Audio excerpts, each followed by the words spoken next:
రోజున యెషయా గ్రంథము 61వ అధ్యాయంలో ఉన్నటువంటి విషయాలు మనం ధ్యానం చేద్దాం. యెషయా గ్రంథం 61వ అధ్యాయం చూద్దాం. యెషయా గ్రంథానికి ఒక ప్రత్యేకత ఉంది. లిటిల్ బైబుల్ అని అంటారు దాన్ని, ఆ చిన్న బైబుల్ అని అంటాం మనం. ఎందుకంటే బైబిల్లో 66 పుస్తకాలు బైబిల్లో ఉన్నాయి. ఇక్కడ కూడా 66 అధ్యాయాలు ఉన్నాయి. అందుకని దీన్ని చిన్న బైబుల్ అని మనం పిలుస్తూ ఉంటాం. అయితే ఈ చిన్న బైబిల్ని ఒక పెద్ద ప్రవక్త రాశాడు. ఆయన పేరే యెషయా. యెషయా ప్రవక్త, యెషయా భార్య కూడాను ప్రవక్తని అని బైబిల్లో మనం చూస్తున్నాం. ఇద్దరు దేవుని సేవకులే, విశ్వాసులను పెళ్లి చేసుకోవాలన్నట్లుగా ఇది జరిగింది. దేవుడి వందనాలు. యెషయా అంటే యెహోవా రక్షణ, సాల్వేషన్ అనే భావము మనకు కనపడుతుంది, అనే అర్థం మనకు కనపడుతుంది. యెషయా గ్రంథంలో కూడా మీరు చూస్తే రక్షణ అనే మాట పలుమార్లు మీకు కనపడుతుంది. మీరు ఆలోచన చేయండి. సాల్వేషన్ అనే మాట చాలా పర్యాయాలు మీకు కనపడుతుందని మనం చేస్తూ ఉన్నాను. దేవుని వందనాలు. యెషయా బాగా చదువుకున్నటువంటి వాడు.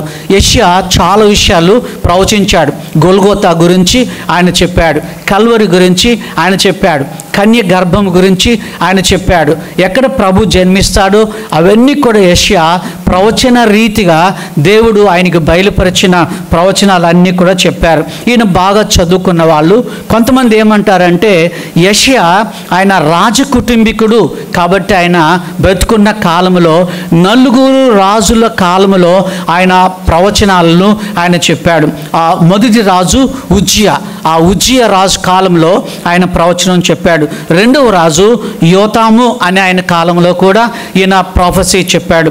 మూడవది ఆహాజు అనే రాజు కాలంలో కూడా ఆయన ప్రవచనాలు చెప్పాడు. తర్వాత హిజ్కియా కాలంలో కూడా ఆయన ప్రవచనాలు చెప్పారని చరిత్ర మనకు సెలవిస్తూ ఉంది. దేవునికి వందనాలు చెల్లిస్తున్నాం. యెరూషలేములోనే ఆయన నివాసం ఉన్నాడేమో, యెరూషలేము చుట్టుపక్కల నివాసం ఉన్నాడేమో, యెరూషలేములో ఉన్నటువంటి ఆ రాజుల ఇళ్ళకు ఆయన వెళుతూ వచ్చేవాడని మనకు తెలుస్తుంది. బైబిల్లో లేదు, కానీ ఆ యూదుల పుస్తకాలలో ఒక మాట ఉంది. ఏంటంటే మనష్షే అనే రాజు కాలంలో ఆయన తలక్రిందులుగా వేయబడి, కాళ్ళు పైకి తల కిందకు వేయబడి ఒక చెక్క రంపముతోటి నిలువున ఇలా కొయ్యబడ్డాడు. చాలాసేపు ఆయన కొయ్యబడ్డాడని చరిత్ర మనకు సెలవిస్తుంది. దేవుని వాక్యములు లేదు కాబట్టి యెషయా ఆయన హతసాక్షిగా ప్రభు కొరకని మరణించినట్లుగా దేవుని వాక్యములో మనం గమనిస్తున్నాం. సరే, ఈ 61వ అధ్యాయంలో దేవుడు కొన్ని బట్టలు మనకు అనుగ్రహించాడు. ఏమిచ్చారండి? బట్టలు. ఈరోజు మీరు మంచి బట్టలు వేసుకొని దేవుని మందిరానికి వచ్చారు. దేవునికి వందనాలు చెల్లిస్తున్నాం. దేవుని సేవకులు చెప్తారు కదా, దేవుని మందిరానికి వచ్చేటప్పుడు మంచి బట్టలు వేసుకొని రావాలి. పొట్టి బట్టలని కాదు, కానీ పూర్తిగా ఆ శరీరాన్ని కప్పేటటువంటి బట్టలు ఉండాలని మేము ఎప్పుడు చెప్తూనే ఉంటాం. ఎందుకు అనంటే దేవుని మందిరానికి వచ్చినప్పుడు ముసుగు వేసుకోవడము, దేవుని మందిరానికి వచ్చినప్పుడు మంచి వస్త్రాలు వేసుకోవడము. మేము యెరూషలేము వెళ్ళినప్పుడు పీటర్ గారి ఇంటి దగ్గరికి మేము వెళ్ళాం. యేసుస్వామి శిష్యుడైన పేతురు గారి ఇంటికి మేము వెళితే అక్కడ ఒక బోర్డు ఉంది, షార్ట్స్ వేసుకొని ఇక్కడికి రావద్దు అని ఉంది. ఎందుకనంటే వారికి అది ఇష్టం లేదు. నిండుగా ఉన్నటువంటి బట్టలు వేసుకొని రావాలని వారి ఉద్దేశమై ఉన్నది. చూడండి, యెషయా గ్రంథంలో కూడా దేవుడు కొన్ని బట్టలు ఇచ్చాడు. ఇదే అధ్యాయంలో ఆ బట్టల గురించి మనం ధ్యానం చేద్దాం. మీరు యూట్యూబ్లో చూసి ఉండొచ్చు. మరి అడుగు తినే వాళ్ళు, గడ్డం పెరిగినటువంటి వాళ్ళు, మీసాలు పెరిగినటువంటి వాళ్ళు, పిచ్చిగా ఈ తలంతా పెంచుకున్నటువంటి వాళ్ళు, చింపిరి తల ఉన్నటువంటి వాళ్ళని కొంతమంది తీసుకెళ్తున్నారు. తీసుకొని వెళ్ళి వాళ్ళకి స్నానం చేయించి, వాళ్ళకి కటింగ్ చేయించి, వాళ్ళకి మంచి ఆ గడ్డమంతా తీసివేసి బాగా సబ్బుతో వాళ్ళని కడిగి మంచి బట్టలు వేసి వాళ్ళకి అన్నం పెట్టి నీళ్ళు ఇచ్చి పంపిస్తూ ఉన్నారు. నాకు అది చూసినప్పుడు సంతోషం అనిపించింది. ఎందుకు అనంటే ఇలాంటి వాళ్ళు కూడా ఉన్నందుకు దేవుడికి వందనాలు చెల్లిస్తున్నాం. చూడండి, నేను విజయవాడలో సభలో మాట్లాడడానికి నేను పాస్టమ్మ గారు మేమిద్దరం వెళ్ళాం. నా ప్రక్కలో ఒక దైవజనుడు కూర్చున్నాడు. ఆయనను చూస్తూనే పాపం ఎందుకో నాకు తెలియదు, నల్లని బట్టలు, తెల్లని చొక్కా కానీ అది మార్చిపోయింది, ఆ తెల్లని ప్యాంటే కానీ మార్చిపోయింది, ఆ చెప్పులు కూడాను బాగా విరిగిపోయి ఉన్నాయి, ఆ బొటన వేలు లేదు, ఆ చెప్పుకి బొటన వేలు లేదు, అది పగిలిపోయి ఉన్నాయి ఆ చెప్పులు. బైబిల్ అయితే చాలా దరిద్రంగా ఉంది. ఎప్పుడో పురాతన కాలపు బైబిల్ని ఆయన తెచ్చుకున్నాడు. నేను ఆయన వైపు 2-3 సార్లు చూశాను. ఆయన పరిచయం చేసుకున్నాడు. ఒక పెద్ద సంస్థకు ఆయన అధినేతగా ఉన్నాడని చెప్పుకున్నాడు. కానీ అది చూసిన వెంటనే నాకు అనిపించింది, ఎందుకు దేవుని సేవకుడిగా ఇంత దరిద్రంగా దేవుని మందిరానికి వచ్చారని అనిపించింది. కారణం ఏంటో నేను ఆయన్ను అడగలేదు. ఒక పెద్ద సంస్థకు ఆయన అధికారిగా ఉన్నాడు. మనకు దేవుడు 2 జతలైనా 3 జతలైనా మంచి బట్టలను ఆయన అనుగ్రహించాడు. దేవుని కొందనాలు చెల్లించుకుంటున్నాం. అవేవో చక్కగా ఇస్త్రీ చేసుకొని చక్కగా ఉతుక్కొని దేవుని మందిరానికి రాగలిగితే అది మనకు గొప్ప ఆశీర్వాదం అని మనం చేస్తున్నాను. చెమట పట్టినటువంటి శరీరంతో, ఆ చిరిగిపోయినటువంటి వస్త్రాలతో దేవుని మందిరానికి రాకుండా మనకున్న మంచి బట్టలు వేసుకొని దేవుని మందిరానికి రావడం ఆశీర్వాదం. పాస్టర్ గారు ఒకసారి చెప్పాడు, బైబిల్లో ఒక ఆయన ఉన్నాడు, ఆయనకు అడ్రస్ లేదు, డ్రెస్ కూడా లేదని చెప్పాడు. మీకు జ్ఞాపకం ఉందా ఆయన ఎవరో? ఏమి లేవండి, ఏమి లేవు ఆయనకి. డ్రెస్ లేదు, రెండవది అడ్రస్ కూడా లేదు. ఎవరంటే ఆ గరాసేనుల ప్రాంతంలో ఒక వ్యక్తి ఉన్నాడు, వాడికి అడ్రస్ లేదు, ఆ డోర్ నంబర్ ఏమీ లేదు, లేకపోతే కేర్ ఆఫ్ అడ్రస్ ఏది కూడా లేదు. ఎక్కడ నివాసం ఉంటున్నాడు? బరియల్ గ్రౌండ్లో వాడు నివాసం ఉంటున్నాడు. నో అడ్రస్, వాడికి అడ్రస్ లేదు, డ్రెస్ కూడా లేదు. ఎందుకంటే వాడు దిగంబరిగా ఉన్నాడు, దెయ్యం పట్టినటువంటి వాడుగా ఉన్నాడని ఆ దైవజనులు చెప్పినప్పుడు నాకు చాలా జ్ఞాపకము ఉంది. దేవునికి వందనాలు చెల్లిస్తున్నాం. కొంతమంది కకృతి పడే మనుషులు ఉంటారు. మాకు చాలామంది మా దగ్గర వచ్చాయా, పెళ్లి చూపులు అవుతున్నాయి, వాళ్ళు ఏమిస్తారు, మేమేం పుచ్చుకుంటామో మేము రాసుకోవాలి, మీరు కూడా రండి అని అంటారు. నేను ఎప్పుడు అలాంటి వాటికి నేను వెళ్ళలేదు. ఎందుకంటే నేను ఒక పెళ్లి చూపులకని వెళ్ళాను. ఆ ఇంటి యజమాని పెళ్లి కొడుకు తండ్రి నన్ను అడిగాడు, అయ్యా బైబిల్లో మంచి నంబర్ ఏది ఉంది అంటే నేను వెంటనే 7 అని చెప్పాను, 7 అని నంబర్ చెప్పాను. ఆ ఇంటి యజమాని పెళ్లి కొడుకు తండ్రి ఆ పెళ్లి కూతురుతో వాళ్ళ సంబంధికులతో అంటున్నాడు, అయ్యా 7 నంబర్ మంచిది కాబట్టి మా బాబుకి మీరు 7 ప్యాంట్లు తీసుకురండి, 7 చొక్కాలు తీసుకురండి, 7 బన్నెళ్ళు తీసుకురండి, 7 సాక్సులు తీసుకురండి, ఇంకా కొన్ని చెప్పాడు. నేను ఇక్కడ నుంచి చెప్పలేను, అన్ని పట్టుకోరమ్మన్నాడు. ఇంత కకృతి ఎందుకు మనుషులకి అనిపించింది. కాబట్టి మీరు పెళ్లి చూపులప్పుడు మమ్మల్ని పిలవకుండా ఉండడమే మంచిది. ఎందుకంటే ఇవన్నీ విని మనము భరించుకోవడానికి వీలు లేదని మనం చేస్తూ ఉన్నాను. ప్రియమైన దేవుని బిడ్డలారా గమనించండి, దేవుని వాక్యంలో దేవుడు మనకి మంచి బట్టలు అనుగ్రహించినట్టుగా దైవ గ్రంథంలో మనం చూస్తున్నాం. సరే, అవేవో మనం చూద్దాం, అవేవో మనం బైబిల్లో నుండి మనం గమనిద్దాం. ఇక్కడ బైబిల్లో చూడండి, ప్రకటన గ్రంథము 16వ అధ్యాయము 16వ వచనములో, మెలకువగా ఉండి తన వస్త్రము కాపాడుకొనువాడు, ఏముందండి మీ బైబిల్లో?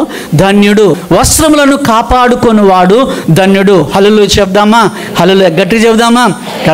నీ బట్టలు నీవు కాపాడుకోవడము అది ఆశీర్వాదం అని దేవుని వాక్యం ద్వారా మనం చూస్తున్నాం. సరే, దేవుడు ఏమేం బట్టలు ఇచ్చాడో బైబిల్లో నుండి కొన్ని చూద్దాం. యెషయా 61వ అధ్యాయము 3వ వచనంలో మొదటి బట్ట ఉంది, మొదటి వస్త్రాలు ఉన్నాయి. ఇవి మనకు ఆ చందన బ్రదర్స్లో కానివ్వండి, ఆర్ఎస్ బ్రదర్లో కానివ్వండి, అక్కడ మనకి ఇవి దొరకవు.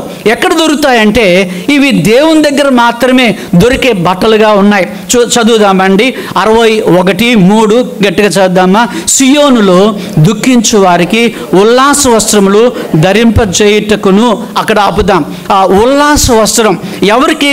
ఉల్లాస వస్త్రము సియోనులో దుఃఖించు వారికి. చూడండి, ఆయన మందిరంలోనికి దుఃఖము కొంత మనం వచ్చాం. ఎందుకంటే అనారోగ్యం, ఎందుకంటే నొప్పులు, ఎందుకంటే తప్పులు, ఎందుకంటే అప్పులు, ఇవన్నీ చేసుకొని మనము విషాదముతో దేవుని మందిరానికి వచ్చాం. సియోను అంటే దేవుని మందిరం. ఎక్కడైనా మీకు సియోను అని కనపడింది అనుకోండి, యెరూషలేము అని కనపడింది అనుకోండి, అది దేవుని మందిరం. దేవుని మందిరానికి, సియోనుకు మీరు దుఃఖముఖంతో వస్తే మీకు దేవుడు అంటున్నాడు ఉల్లాస వస్త్రము నేను ఇస్తాను అంటున్నాడు. ఇంగ్లీష్లో ఏ గార్మెంట్ ఆఫ్ జాయ్ అని ఉంది. జాయ్ అనే మాట మనం వింటాం కదా, జాయ్ అనే పేర్లు కూడా మనం వింటూ ఉంటాం కదా, మనకు తెలుసు కదా. దేవుడు అంటున్నాడు ఇదిగో ఉల్లాస వస్త్రాన్ని నేను మీకు ఇస్తున్నాను అంటున్నాడు. ఉల్లాస వస్త్రాన్ని చూడండి, హన్నమ్మ ఏడుస్తూ దేవుని మందిరానికి వచ్చింది, ప్రలాపిస్తూ ప్రభు మందిరానికి ఆమె వచ్చినట్టుగా బైబిల్లో, ఆమె దుఃఖముఖంతో వచ్చినట్టుగా బైబిల్లో మనం చూస్తున్నాం. దేవుడు ఏం చేశాడు, అమ్మా ఇప్పటి నుంచి మీకు ఈ దుఃఖం ఉండదు. ఏలి చెప్పాడు, ఇప్పటి నుండి మీకు ఈ దుఃఖం అనేది ఉండదు అని ఆయన చెప్పాడు. ఎందుకు అని అంటే ఆమె పిల్లలు లేనందువలన విషాదముతో దేవుని మందిరానికి వచ్చింది. ఏలి ఆమెతో అన్నాడమ్మా వచ్చే సంవత్సరం ఇదే నాటికి దేవుడు మీకు సంతాన ప్రాప్తి ఇస్తాడన్నప్పుడు ఆమె దుఃఖంతో సియోనుకు వచ్చింది, దుఃఖముఖంతో సియోనుకు వచ్చింది. కానీ దేవుడు ఆమెను ఆశీర్వదించి ఉల్లాస వస్త్రాన్ని ఇచ్చి బయటికి పంపించాడు. ఆ నాటి నుండి ఆమె ఏడవడము ముగించి వేసింది. ఏడ్పుకు ఆమె స్వస్తి చెప్పినట్టుగా బైబిల్లో మనం చూస్తున్నాం. ఈ ఉల్లాస వస్త్రాన్ని దేవుడు నీకు దేవుని మందిరంలో ఇస్తానని వాగ్దానం చేస్తున్నాడు. ప్రభువా నాకు సంతోషాన్ని అనుగ్రహించు, నాకు నెమ్మది అనుగ్రహించు, నాకు ఉల్లాసాన్ని అనుగ్రహించు, నా దుఃఖాన్ని తీసివేయి, నా గోనెపట్ట సంచి మీరు తీసివేయండి, నా బూడిద తలను మీరు తీసివేసి నాకు ఉల్లాస వస్త్రాన్ని ఇమ్మని దేవుణ్ణి అడిగితే ఆయన ఇచ్చే దేవుడిగా ఉన్నాడు. ఇంకొక వ్యక్తి కూడా బైబిల్లో మనం చూస్తున్నాం. హిజ్కియా అనే రాజుకి ఒక ఉత్తరం వచ్చింది. హిజ్కియా నీ దేవుడు నిన్ను బాగు చేయలేడు, నీ దేవుడు నిన్ను రక్షించలేడు, యుద్ధంలో నీవు తప్పకుండా ఓడిపోతావు, నా దగ్గర గుర్రాలు ఉన్నాయి, నా దగ్గర రథాలు ఉన్నాయని ఒక రాజు, అన్య రాజు ఉత్తరాన్ని రాశాడు. అప్పుడు హిజ్కియా ఏం చేశాడు, ఆ ఉత్తరాన్ని తీసుకెళ్ళి దేవుని సన్నిధిలో అది పరిచి ప్రభువా దయచేసి నువ్వు చదువుమన్నాడు. ఆయన దుఃఖంతో దేవుని మందిరానికి వచ్చాడు, కన్నీటితో దేవుని మందిరానికి వచ్చాడు. దేవుడు ఏం చేశాడంటే ఆయన కన్నీటిని తుడిచి, హిజ్కియా నీవు ఎంత మాత్రము కూడాను, ప్రభు చెప్పాడు ఎంత మాత్రం కూడాను నీవు యుద్ధమేమి చేయవు, ఖడ్గమేమి పట్టుకోవు, బాణాలేమి వేయవు, కానీ నీకు విజయం కలుగుతుంది అని చెప్పినప్పుడు ఆయన దుఃఖముఖంతో దేవుని మందిరానికి వచ్చి ఉల్లాసంతోటి బయటకు వెళ్ళినట్టుగా బైబిల్లో మనం గమనిస్తున్నాం. దేవుని కొందనాలు చెల్లిస్తున్నాం. సుంకరి అనేవాడు కూడా దుఃఖంతో దేవుని మందిరానికి వచ్చాడు, ప్రలాపిస్తూ దేవుని మందిరానికి వచ్చాడు. దేవుడు ఆయనకి ఆనందాన్ని అనుగ్రహించారు. మనందరం కూడాను ఒక పాట పాడుకుంటాం కదా, మట్టల ఆదివారం రోజున, ఇదిగో నీ రాజు వచ్చుచుండే, సియోన్ కుమారి సంతోషించు, యెరూషలేము కుమారి ఉల్లసించు అనే పాట మనం పాడుతూ ఉంటాం కదా. అవును, దేవుడు మనకి ఆయన ఉల్లాసాన్ని ఇచ్చినటువంటి దేవుడు. అందుకే బైబిల్లో సియోనులో దుఃఖించు వారికి ఉల్లాస వస్త్రము ధరింపజేయుటకే మన ప్రియ ప్రభు పరలోకం నుండి ఈ లోకానికి వచ్చారు. దేవుని వందనాలు చెల్లిస్తున్నాం. చప్పట్లు కొడదాం ఒకసారి, దేవునికి స్తోత్ర. గట్టిగా చప్పట్లు కొడదాం. సరే, మొదటి వస్త్రము ఉల్లాస వస్త్రం. రెండవది ఈ యెషయా గ్రంథం 61వ అధ్యాయంలో రెండవ వస్త్రము ఉంది, రెండవ గార్మెంట్ మనం చూస్తున్నాం. చూడండి దేవుని వాక్యములో 61వ అధ్యాయము 3వ వచనం బి భాగంలో ఉంది. పార్ట్ బిలో రెండవ వస్త్రం ఉంది, భారభరితమైన. అక్కడి నుంచి చదువుదామండి దయచేసి చూడండి. ఆ భారభరితమైన ఆత్మకు ప్రతిగా స్తుతి వస్త్రమును వారికి ఇచ్చుటకును ఆయన నన్ను పంపి ఉన్నాడు. రెండవ బట్ట ఏంటండి? స్తుతి వస్త్రం. మొదటి బట్ట ఏంటి? మొదటి వస్త్రం ఏంటి? ఉల్లాస వస్త్రం. రెండవ వస్త్రం ఏంటి? స్తుతి వస్త్రం. ఏ గార్మెంట్ ఆఫ్ ప్రైజ్ అని బైబిల్లో ఉంది. స్తుతి వస్త్రాన్ని దేవుడు మానవాళికి అనుగ్రహించారు. చూడండి, ఉదయకాలమందు మనందరం కూడా దేవుని మందిరానికి వచ్చి అలా చేతులు పైకెత్తి స్తుతి ఆరాధన మనం జరిగించాం, దేవుణ్ణి ఆరాధించాం, దేవుణ్ణి స్తుతించాం, దేవుణ్ణి గణపరిచాం. ఎందుకంటే ఆయన మహోన్నతుడైన దేవుడు, ఆయన మంచి దేవుడు. ఈ స్తుతి వస్త్రము నీ ఇంట్లో కూడా నీవు ధరించవచ్చు, సియోన్లో కూడా నువ్వు ధరించవచ్చు, దేవుని మందిరంలో కూడా నువ్వు ధరించవచ్చు. కొన్నిసార్లు మనం ఏం చేస్తామంటే దేవుని మందిరానికి వచ్చి స్తుతి చెల్లిస్తాం, ఇంటికి వెళ్ళిన తర్వాత మనం మర్చిపోతాం. అన్ని విధాల దేవుని మనం స్తుతించాలి. అన్నం తినేటప్పుడు దేవుని స్తుతించాలి, వాహనం నడిపించినప్పుడు దేవుని స్తుతించాలి, అలాగనే దేవుడు ఏదైనా మంచి బట్టలు ఇచ్చినప్పుడు దేవుని మనం స్తుతించాలి, మంచి వాక్యం ఇచ్చినప్పుడు దేవుని స్తుతించాలి, దేవుడు ఆ వాక్యం ద్వారా మాట్లాడినప్పుడు దేవుని స్తుతించాలి. 34వ కీర్తన మొదటి వచనంలో డేవిడ్ ఒక మాట చెప్పాడు, దావీదు రాజు ఒక మాట చెప్పాడు. ఏమంటే, నేను ఎల్లప్పుడూ యెహోవాను సన్నుతించెదను, నిత్యము ఆయన కీర్తి నా నోట నుండి. మనం పాట కూడా పాడతాం కదా, నేను ఎల్లప్పుడూ యెహోవాను సన్నుతించెదను, నిత్యము ఆయన కీర్తి నా నోట ఉండును. ఈ మంచి వస్త్రాలు మనకు బయట లభించేవి కావు, షాపులలో లభించేవి కావు. ఆ దేవుని దగ్గర మాత్రమే, సియోనులో మాత్రమే, యెరూషలేములో మాత్రమే, లేకపోతే సియోను అనగా దేవుని మందిరం, ఆ దేవుని మందిరంలో మాత్రమే ఇవి ప్రభు ఇస్తానంటున్నాడు. చూడండి, భారభరితమైన ఆత్మ అంటున్నాడు. భారభరితమైన ఆత్మ అంటే నీ దిగులు, నీ చింత, నీ ప్రలాపము, నీ యొక్క ఏదైతే బరువు, ఏదైతే భారం ఉందో ఆ భారమంతా ఆయన తీసుకొని నీకు స్తుతి వస్త్రాలను అనుగ్రహించే దేవుడు. ఇవి పైకి మనకు కనిపించవు, కానీ మనం దేవుని స్తుతిస్తున్నప్పుడంతా, దేవుణ్ణి ఆరాధిస్తున్నప్పుడంతా ఇవి మానవులకి కనిపించేవిగా ఉన్నాయి, దేవుడు అనుగ్రహించే బట్టలుగా ఉన్నాయి. నీవు ఎప్పుడైతే దేవుని స్తుతిస్తున్నావో ఆ బట్టలు నీకు ఇచ్చారని బద్దులమై ఉన్నామని మనం చేస్తూ ఉన్నాను. 3వ వస్త్రాన్ని చూద్దాం. మొదటి వస్త్రము ఉల్లాస వస్త్రము, రెండవ వస్త్రము స్తుతి వస్త్రం. 3వ చూడండి, యెషయా 61వ అధ్యాయంలో వ్రాయబడి ఉంది. 10వ వచనాన్ని చదువుదామా? 10వ వచనం అందరం గట్టిగా చదువుదాం దయచేసి. శృంగారమైన పాగా ధరించుకున్న పెళ్లి కుమారుని రీతిగాను అంటున్నాడు. ఇప్పుడు పాగా అనగా ఒక టోపీ లాంటిది. పెళ్లి కుమారుడు ఏం చేస్తాడు? ఒక టోపీ పెట్టుకుంటాడు, పెళ్లి వస్త్రాలు వేసుకుంటాడు, పెళ్లికి ఉన్నటువంటి ఆ చెప్పులు ఆయన వేసుకుంటాడు. మీ అందరూ తెలుసు, ఒక మంచి పాగా ఆయన ధరిస్తారు. ఈ దినాల్లో కూడా బిషప్లు ఏం చేస్తున్నారంటే ఒక పాగా ధరిస్తూ ఉన్నారు. ఒక ప్రత్యేకమైనటువంటి ఒక రంగు పాగాని వాళ్ళు ధరిస్తున్నారు. ఆ పాగా ధరించినప్పుడు ఏమవుతుందంటే వీరెవరో గొప్పవాళ్ళు అని మనం ఆలోచన చేద్దాం, లేకపోతే వీళ్ళు పెళ్లి కుమారుడని మనం ఆలోచన చేస్తూ ఉంటాం. మరి పెళ్ళప్పుడు ఆ చర్చిలో పాగా ఏముండదు, కానీ కొన్ని పర్యాయములు రిసెప్షన్ అప్పుడు పెళ్లి కుమారులు ఈ పాగా ధరిస్తూ ఉంటారు. చూడండి, శృంగారమైన పాగా ధరించుకున్న పెళ్లి కుమారుని రీతిగా తలకు ఆయన ఒక మంచి పాగా ఇచ్చాడు. నిన్ను ఆయన ఒక పెళ్లి కుమారుడిగా చూడాలని ఆయన ఆశపడుతూ ఉన్నాడు. ఈ దినాలలో మనం విచారంతో ఉంటే, ప్రియమైన బిడ్డలారా, దిగులుతో ఉంటే, మనం కన్నీరు కారుస్తూ ఉంటే వీడు నిజంగా పెళ్లి కొడుకా కాదనని అనుమానము మానవాళికి కలుగుతుంది. కాబట్టి దేవుడు చూడండి, నీ శరీరానికి ఉల్లాస వస్త్రాలు ఇచ్చాడు, నీ శరీరానికి స్తుతి వస్త్రాలు ఇచ్చాడు, నీ తల మీద శృంగారం అనేటటువంటి పాగానిచ్చినట్టుగా బైబిల్లో మనం చూస్తున్నాం. చూడండి, సామాన్యమైనటువంటి మానవులకు దేవుడు ఈ పాగా ప్రసాదించినట్లుగా బైబిల్ గ్రంథంలో మనము గమనిస్తున్నాం. చూడండి, దేవుడు ఎంత ప్రేమ కలిగిన వాడో నీకు ఒక ప్రత్యేకమైనటువంటి డ్రెస్ ఆయన ఏర్పాటు చేసిన వాడై ఉన్నాడు. రాణి డయానా పెళ్ళి ఆ సందర్భంలో మనం చూసాం కదా, ఆమెకు ఉన్నటువంటి గౌను కొన్ని మాసాలు టైలర్స్ కుట్టినట్టుగా మనం పేపర్లో గమనించాం. అలాగనే చాలామంది గొప్ప వాళ్ళు బంగారంతో నేయబడినటువంటి వస్త్రాలు ధరించే వారిగా ఉన్నారు. బంగారు తీగతో చేసినటువంటి బట్టలు నేపించుకొని వాటిని ధరించుకునేటటువంటి వారు మనకు కనపడుతూ ఉన్నారు కదండి. ఆవిడ దేవుని కొందనాలు. ఇవి ప్రభు ప్రత్యేకంగా నీ కోసమని నా కోసమని ఆయన తయారు చేసి నీ తల మీద పెట్టినటువంటి దేవుడై ఉన్నాడు. దేవుని కొందనాలు చెల్లిస్తున్నాం. 4వ విషయాన్ని మనం చూద్దాం.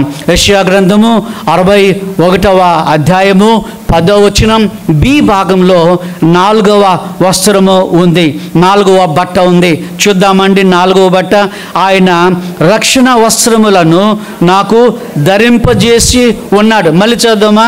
ఆయన రక్షణ వస్త్రములను నాకు ధరింపజేసి ఉన్నాడు. హల్లెలూయా చెప్దామండి. హల్లెలూయా, దేవుని కొందనాలు. ఇంగ్లీష్లో ద గార్మెంట్ ఆఫ్ సాల్వేషన్ అని ఉంది, సాల్వేషన్ అని ఉంది, రక్షణ బట్టలు. ఎప్పుడు ఈ రక్షణ బట్టలు నీకు వస్తాయంటే నీ పాపములు నీవు ఒప్పుకున్నప్పుడు, నీ తప్పిదములు దేవుని సన్నిధిలో నీవు ఒప్పుకొని మారు మనసు పొంది బాప్సం తీసుకున్నప్పుడు ఈ రక్షణ వస్త్రాలను దేవుడు నీకు ఇస్తారు. చూడండి, ఇక్కడ బాప్సం తొట్టి ఉంది. ఆ బాప్సం తొట్టిలో మేము బాప్తిజం ఇచ్చిన తర్వాత వాళ్ళు బయటకు వస్తున్నప్పుడు, తడి బట్టలతో బయటకు వస్తున్నప్పుడు మన డీకన్స్, మన పరిచారకులు ఒక తెల్లని బట్ట వాళ్ళకు కప్పుతారు. ఆడవాళ్ళకైనా సరే మగవాళ్ళకైనా ఒక తెల్లని బట్ట కప్పుతూ ఉంటారు. మరి దేవుడు ఈ రోజున నువ్వు మారు మనసు పొందితే, నువ్వు రక్షణ పొందితే, నువ్వు యేసుప్రభుల వారిని సొంత రక్షకునిగా నీవు అంగీకరించి యేసుప్రభుల వారిని నీ హృదయంలో నీవు చేర్చుకుంటే, ఆయన నీ హృదయంలోనికి వచ్చి ఈ మలిన వస్త్రాలను తీసివేసి, ఈ మాలిన్యమైన బట్టలను తీసివేసి, ఈ మురికి బట్టలను తీసివేసి ఆయన నీకు రక్షణ వస్త్రాలు ఇచ్చినటువంటి దేవుడై ఉన్నాడు. అవి ఆయన రక్తములో కడగబడినటువంటి వస్త్రాలు, ఆ రక్తములో ఉతికినటువంటి వస్త్రాలు. దాని ఖరీదు ఎంత అని ఒకవేళ మనం ఆలోచన చేస్తే ఆయన ప్రాణము అని బైబిల్లో మనం చూస్తున్నాం. ఎప్పటికీ కూడా ఆ బట్టలు ఆయన రిటర్న్ తీసుకోడు. మళ్ళీ నా బట్టలు నాకు ఇచ్చేయమని ఆయన ఎన్నడూ అడగడు. నీవు ఒకవేళ తెలుసో తెలియకో ఏదైనా దోషం చేసినా ఆ బట్టలను అలాగే ఉంచే దేవుడు. రక్షణ అనేది మనం ఎప్పుడు పోగొట్టుకోం. నేను 1975లో నేను రక్షించబడ్డాను, కానీ ఎప్పుడు ఆ రక్షణ అనేది చనిపోయేంత వరకు నేను పోగొట్టుకోను. అది బైబిల్లో మనకు సెలవిస్తూ. కాకపోతే రక్షణ మనం అనుదినము కొనసాగించుకుంటూ ఉంటామని బైబిల్ గ్రంథంలో మనం చూస్తున్నాం. ఉన్న వాళ్ళైనా లేని వాళ్ళైనా పేదవాళ్ళైనా గొప్ప వాళ్ళైనా మంచి బట్టలు, రక్షణ అనే బట్టలను ఆయన అనుగ్రహించిన దేవుడై ఉన్నాడు. 5వ విషయాన్ని మనం చూద్దాం. మళ్ళొకసారి దేవుని వాక్యంలో మనం ధ్యానం చేసిన బట్టల గురించి ఒకసారి సింహావలోకనం చేసుకుందామా? 1 ఉల్లాస వస్త్రం, 2వది స్తుతి వస్త్రం, 3వది శృంగారమైన పాగ తలకి, 4వది రక్షణ వస్త్రాన్ని ప్రభు ఇచ్చాడు. ఇది మారు మనసు పొందినప్పుడు, మనం బాప్సం తీసుకున్నప్పుడు, యేసుప్రభుల వారిని హృదయంలో చేర్చుకున్నప్పుడు ఆయన ఇచ్చేటటువంటి ఈ బట్టలు ఇచ్చే దేవుడై ఉన్నారు. దేవుని కొందనాలు. బయట ఇవి ఎక్కడ లభించో, విదేశాల నుండి మనకేమీ రావు. ఏదైనా మంచి బట్టల షాపు నుండి మనకు వచ్చేవి కావు. ఇది మన ప్రియమైన ప్రభు పరలోకం నుండి నీకు నాకు అనుగ్రహించినటువంటి దేవుడై ఉన్నాడు. దేవుని కొందనాలు చెల్లిస్తున్నాం. 5వ వస్త్రాన్ని మనం చూద్దాం. 5వ వస్త్రం యెషయా గ్రంథము 61వ అధ్యాయము 10వ వచనములోనే బి భాగంలో నీతి అను పై బట్టను నాకు ధరింపజేసి ఉన్నాడు. ఏ బట్ట అండి? నీతి అనే బట్ట. ప్రియమైన దేవుని బిడ్డలారా, రైచియస్నెస్ అని వ్రాయబడి ఉంది. రోబ్ అని బైబిల్లో ఉంది, బట్ట అని బైబిల్లో తెలుగు బైబిల్లో మనం చూస్తున్నాం. నీతి అనే బట్టను ఆయన అనుగ్రహించిన దేవుడిగా ఉన్నారు.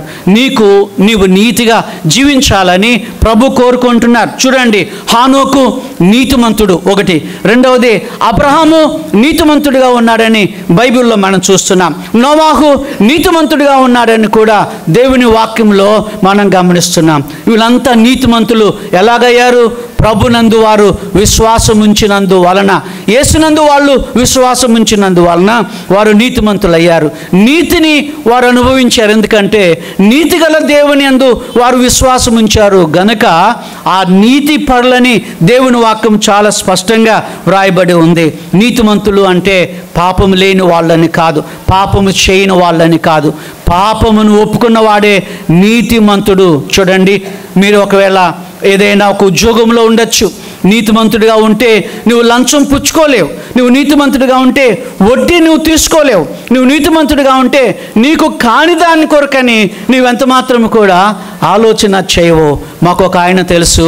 ఆయన మా దగ్గర వచ్చి ఒకసారి చెప్తా ఉన్నాడు, నా కొడుకు ఆ బస్సులో కండక్టర్గా పనిచేస్తూ ఉన్నాడు, కాబట్టి ఎవరికొక్క టికెట్ కూడా ఇవ్వడు, డబ్బులన్నీ తెచ్చుకుంటాడని ఆ తండ్రి చాలా సంతోషంతో మాతో చెప్తా ఉన్నాడు. నేను అనీతిమంతుడు వాడనని నాకు తోచింది.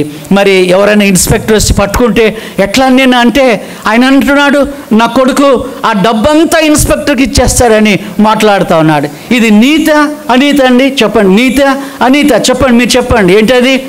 అనీతి. నీకు ఇక్కడ బంగారం దొరికింది, అది తీసుకెళ్ళి దేవుని మందిరంలో పరిచారకులకు ఇవ్వాలి. అయ్యా ఇది నాకు దొరికింది అని ఇవ్వాలి. నువ్వు ఒక షాప్కి వెళ్ళావు, నీకు వాళ్ళు చిల్లర ఎక్కువ ఇచ్చినప్పుడు దాన్ని నువ్వు కనిపెట్టి దాన్ని వాపసు ఇచ్చినప్పుడు ప్రియమైన దేవుని బిడ్డలారా, అది నీతి అవుతుందని మనం చేస్తూ ఉన్నాను. ఎవరిది దోచుకోవడము నీతి కాదు, ఎవరిని దోపిడీ చేయడం నీతి కాదు, ఇంకొకరిది మనం లాక్కోవడం నీతి కాదు, వేరే వాళ్ళ ఫలాన్ని మనము అన్యాయంగా తీసుకోవడము నీతి కాదు. అన్యాయము, మోసము, దోపిడీ ఇవన్నీ అనీతి కార్యాలు. దేవుడు నీకు నాకు ఏ బట్ట ఇచ్చాడటండి? నీతి అను పై బట్ట. మళ్ళీ చెప్దాం, ఏమి ఇచ్చాడండి? నీతి అను పై బట్ట మనకు అనుగ్రహించాడు. పై బట్ట అంటే మీకు తెలుసు కదా, కొన్ని రంగులు మనం చూస్తూ ఉంటాం కదా, ఆ రంగు వేసుకుంటే ఏ పార్టీ అనేది మనకు అర్థమవుతుంది. ఆ రంగు వేసుకోలేదనుకోండి, వాళ్ళు ఏ పార్టీ మనకు తెలియదు. ఈ రోజున మనం దేవుని పార్టీలో మనం ఉన్నాము, దేవుని జాబితాలో మనం ఉన్నాము. ఆ వస్త్రాల ద్వారా మనము నీతిమంతులము అని నమ్మి దేవునికి ఎంతో వందనాలు, స్తోత్రాలు, స్తుతులు చెల్లించుకుంటున్నాం. హల్లెలూయా చెప్దామా? హల్లెలూయా. నేను ముగించక ముందు ఇంకో మాట చెప్తాను. ఏంటంటే లూకా సువార్త 15వ అధ్యాయము 22వ వచనంలో ఆ తప్పిపోయిన కుమారుడు ఇంటికి వచ్చినప్పుడు ఆ తప్పిపోయిన కుమారుని యొక్క తండ్రి ఏమిచ్చాడో మీరు చూడండి. చదువుదామా? 15:22 అందరము గట్టిగా చదువుదాం. అయితే తండ్రి తన దాసులను చూచి ప్రశస్త వస్త్రము త్వరగా తెచ్చి వీనికి కట్టి అని బైబిల్లో చూస్తున్నాం. నా తర్వాత మీరు చెప్పండి. అయితే తండ్రి తన దాసులను చూచి ప్రశస్త వస్త్రము త్వరగా తెచ్చి వీనికి కట్టి. దేవుడికి వందనాలు చెల్లిస్తున్నాం. ఏ వస్త్రం అటండి? ప్రశస్త వస్త్రం అని బైబిల్లో ఉంది. బెస్ట్ రోబ్ అని ఇంగ్లీష్లో ఉంది. ద బెస్ట్ రోబ్ అని ఇంగ్లీష్లో ఉంది. మంచి ప్రశస్తమైన వస్త్రాలు. చూడండి దేవుని వాక్యంలో తప్పిపోయిన కుమారుడు లూకా సువార్త 15వ అధ్యాయంలో వచ్చినప్పుడు ఒకటి నాన్న ఏం చేశాడు? ఆ కుమారుడు దూరంగా ఉన్నప్పుడే ఆ నాన్న చూశాడు. ఇంటికి వచ్చిన వెంటనే ఆ కొడుకును తండ్రి ఒకటి ముద్దు పెట్టుకున్నాడు, రెండవది కౌగిలించుకున్నాడు, బైబిల్లో ఉంది. మూడవది ప్రశస్త వస్త్రాలను ఇచ్చాడు, నాలుగవది ఉంగరాన్ని కూడా ఇచ్చాడు. మరి ఉంగరము ఆ సైజు ఎలా తెలిసింది? ఆ నాన్నకు కుమారుని యొక్క సైజు బాగా తెలుసు కనుక చెప్పులు కూడా ఇచ్చాడని బైబిల్లో ఉంది. ఐదు విషయాలు. మొదటిది ముద్దు పెట్టుకున్నాడు, రెండవది కౌగులించుకున్నాడు, మూడవది ప్రశస్త వస్త్రాలు, నాలుగవది ఉంగరము, ఐదవది చెప్పుల సైజు ఎలా తెలిసింది? ఆ తండ్రికి కుమారుని చెప్పుల సైజు ఏంటో బాగా తెలుస్తుంది. దేవుడికి వందనాలు. బట్టల సైజు ఎలా తెలిసింది? ఆ నాన్నకి ముందుగానే తెలుసు. ఏ దర్జీ అయితే, ఏ టైలర్ అయితే కుడతాడో ఆ టైలర్ దగ్గర ముందే ఆయన వాటన్నిటిని సిద్ధం చేశాడు. నా కుమారుడు ఏదో ఒక దినాన్న ఇక్కడికి వస్తాడు, ఆయనకి ఇవన్నీ ధరింప చేయాలి అని అన్నాడు. ముద్దు పెట్టుకోవడం అంటే అంగీకారమై ఉన్నది, కౌగులించుకోవడం అంటే ప్రేమ, కుమారుని మీద ప్రేమ ఉంది. ప్రశస్త వస్త్రాలంటే పాపాన్ని దాచిపెట్టడము, అనగా ఇంతకుముందు వానికి పందులు దగ్గర వాసన ఉంది, ఆ పందులు తినే పొట్టు వాసన వాని దగ్గర ఉంది, ఆ పందుల వాసన వస్తుంది. ఇప్పుడు సహవాసాన్ని మానుకొని నాన్న దగ్గరకు వచ్చాడు, ఆయనకు మంచి స్నానం చేయించి ప్రశస్త వస్త్రాలని, అనగా పాపాన్ని దాచే వస్త్రాలు. ఉంగరం అంటే అధికారమై ఉన్నది. ప్రియమైన దేవుని బిడ్డలారా, ఆ కుమారునికి తిరిగి అధికారాన్ని ఇచ్చాడు. చెప్పులు అంటే కుమారుడు చెప్పులు వేసుకుంటాడు. చూడండి, మీ ఇంట్లో యజమాని ఇంట్లో చెప్పులు వేసుకుంటారు, కానీ పని వాళ్ళు నీ ఇంట్లో బాసనలు కడిగే వాళ్ళు చెప్పులు వేసుకొని లోపలికి వస్తారండి? వస్తారా? రారు. ఎందుకు రారు? పని వాళ్ళు కాబట్టి. మొన్న ఒక ఆయన మా ఇంటికి వచ్చాడు. మా ఇంటికి వచ్చి బెల్ కొట్టాడు. నేను చూశాను, ఆయనకి చెప్పులు లేవు. నేను ఆయన అడిగాను, చెప్పులు లేవా? ఇక్కడేం చెప్పులు కనపడలేదంటే ఉన్నాయి. ఏమి అన్ని చెప్పులు? కింద గ్రౌండ్ ఫ్లోర్లో వదిలిపెట్టి వచ్చాను, పైకి వేసుకొచ్చితే ఎవరన్నా ఏమన్నా అంటారని. పనివాడు కాబట్టి చెప్పులు లేవు. కుమారునికి ఆ తండ్రి ఏమి ఇచ్చాడండి? చెప్పులు. చెప్పండి, ఏమి ఇచ్చాడు? చెప్పులు. కుమారుడు కాబట్టి ఇంట్లో చెప్పులు వేసుకొని నడవచ్చు, ఎందుకంటే ఇంట్లో వాడుకునే చెప్పులు ఉన్నాయి.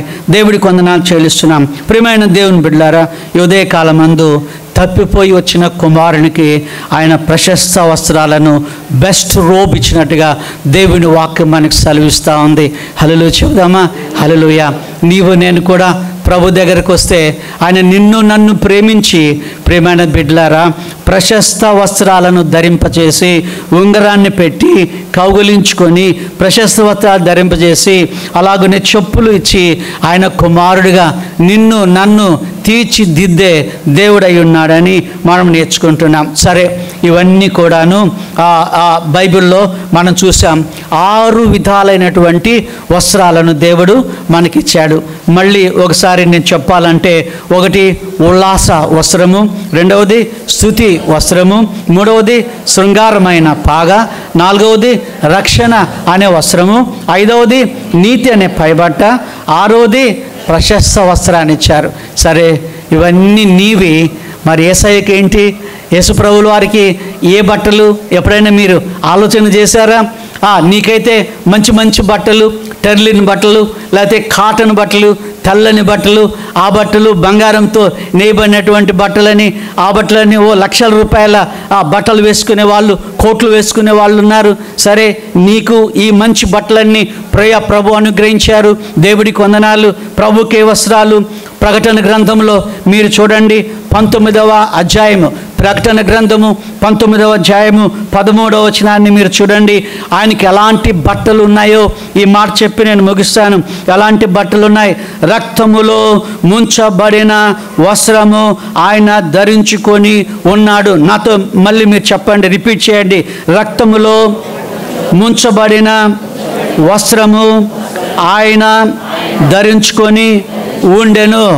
ఏ బట్టలండి యేసయ్యకు?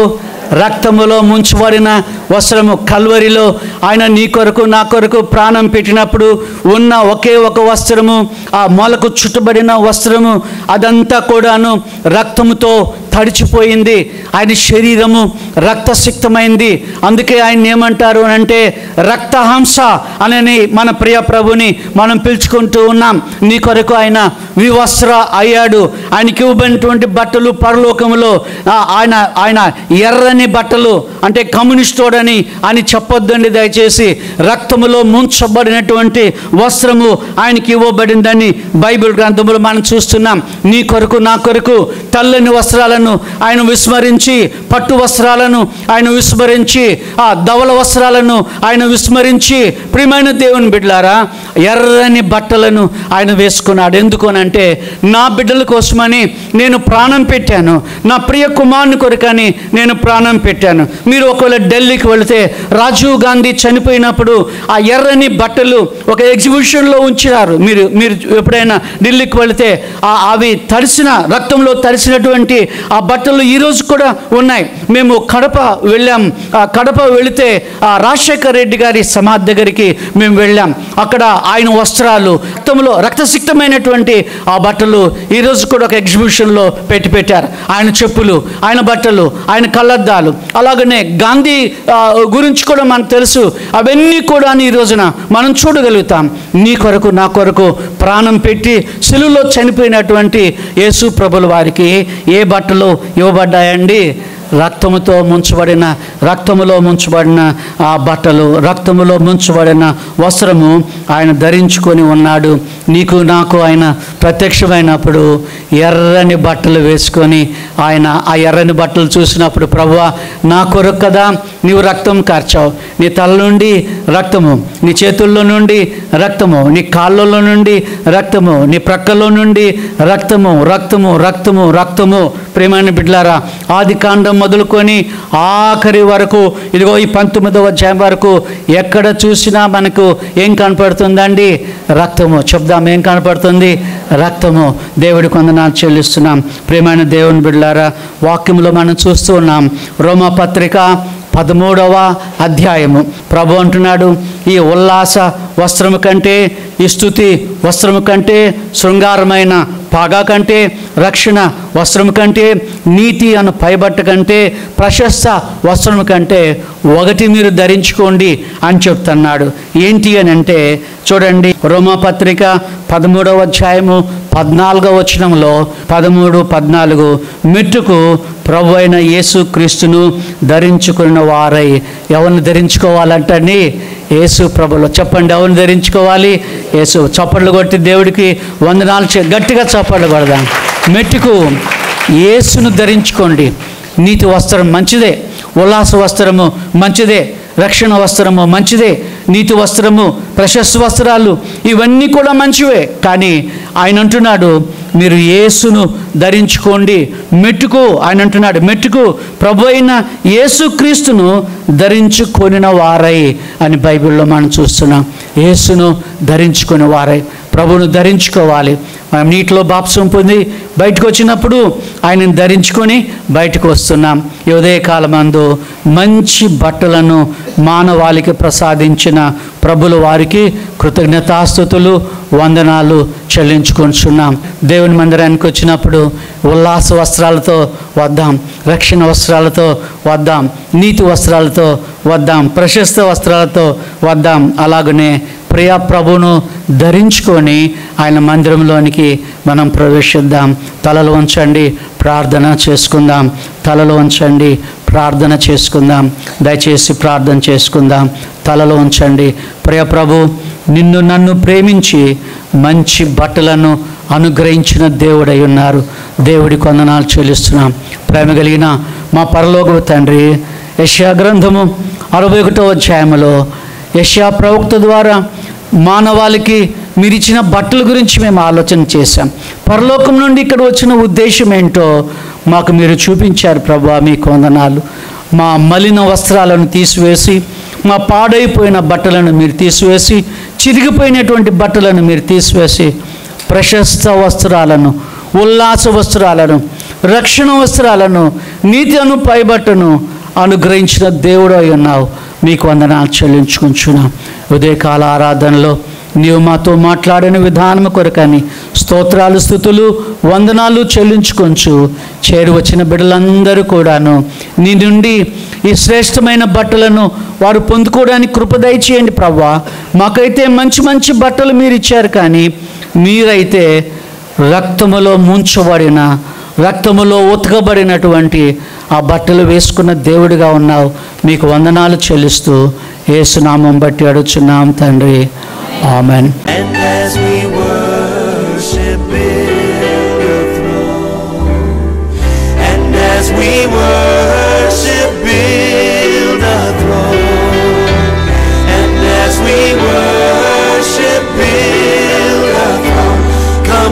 Jesus and take